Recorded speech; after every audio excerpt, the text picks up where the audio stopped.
ಗಣಪನು ಚಂದ್ರನಿಗೆ ಶಾಪ ನೀಡಲು ಕಾರಣವೇನು ತಿಳಿದುಕೊಳ್ಳೋಣ ಬನ್ನಿ ಸ್ನೇಹಿತರೆ.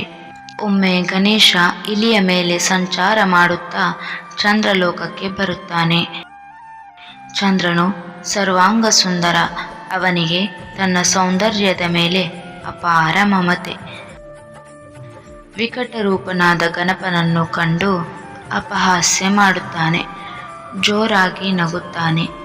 ಗಣಪನಿಗೆ ಅಪಮಾನವಾಗುತ್ತದೆ. ಆಗ ಚಂದ್ರನಿಗೆ ಹೀಗೆ ಶಾಪ ನೀಡುತ್ತಾನೆ. ಎಲೆ ಚಂದ್ರ, ನೀನು ಸೌಂದರ್ಯಮದದಿಂದ ಬೀಗುತ್ತಿದ್ದೀಯ. ಮೂರ್ಖ, ಅದಕ್ಕೆ ತಕ್ಕ ಫಲವನ್ನು ಅನುಭವಿಸು. ನಿನ್ನೆಲ್ಲ ಗರ್ವ ಅಜ್ಞಾನಕ್ಕೆ ಕಾರಣವಾದ ಸೌಂದರ್ಯ ಕುಂದಿ ಹೋಗಲಿ. ಭಾದ್ರಪದ ಶುದ್ಧ ಚೌತಿಯಂದು ನಿನ್ನ ನೋಡುವವರು ಅಪವಾದಕ್ಕೆ ಗುರಿಯಾಗಲಿ ಎಂದು ಶಪಿಸುತ್ತಾನೆ.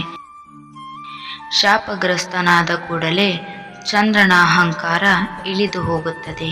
ಅವನಿಗೆ ತನ್ನ ತಪ್ಪಿನ ಅರಿವಾಗುತ್ತದೆ.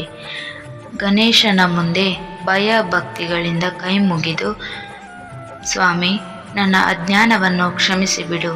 ನನಗೆ ಕೊಟ್ಟ ಶಾಪವನ್ನು ಹಿಂದೆ ತೆಗೆದುಕೊಂಡು ಉದ್ಧರಿಸು ಎಂದು ಬೇಡಿಕೊಳ್ಳುತ್ತಾನೆ. ಗಣೇಶ ಚಂದ್ರನನ್ನು ಕ್ಷಮಿಸುತ್ತಾನೆ. ಚೌತಿಯ ದಿನದಂದು ನಿನ್ನನ್ನು ನೋಡಿ ಮಿಥ್ಯಾಪವಾದಕ್ಕೆ ಗುರಿಯಾದವರು ಶುದ್ಧ ಬೀದಿಗೆಯ ದಿನ ನಿನ್ನ ದರ್ಶನ ಮಾಡಿದರೆ ಅಥವಾ ಸ್ಯಮಂತಕ ಮನೆಯ ಕಥೆಯನ್ನು ಕೇಳಿದರೆ ಅಂಥವರು ಅಪವಾದದಿಂದ ಮುಕ್ತರಾಗಲಿ ಎಂದು ಹೇಳುತ್ತಾನೆ. ಹೀಗೆ ಗಣಪನು ಚಂದ್ರನಿಗೆ ಶಾಪ ನೀಡಲು ಕಾರಣವಾಯಿತು. ಈ ವಿಷಯ ನಿಮಗೆ ಇಷ್ಟವಾದರೆ ಲೈಕ್ ಮಾಡಿ, ಶೇರ್ ಮಾಡಿ, ಚಾನಲನ್ನು ಸಬ್ಸ್ಕ್ರೈಬ್ ಮಾಡೋದನ್ನು ಮರಿಬೇಡಿ. ಧನ್ಯವಾದಗಳು.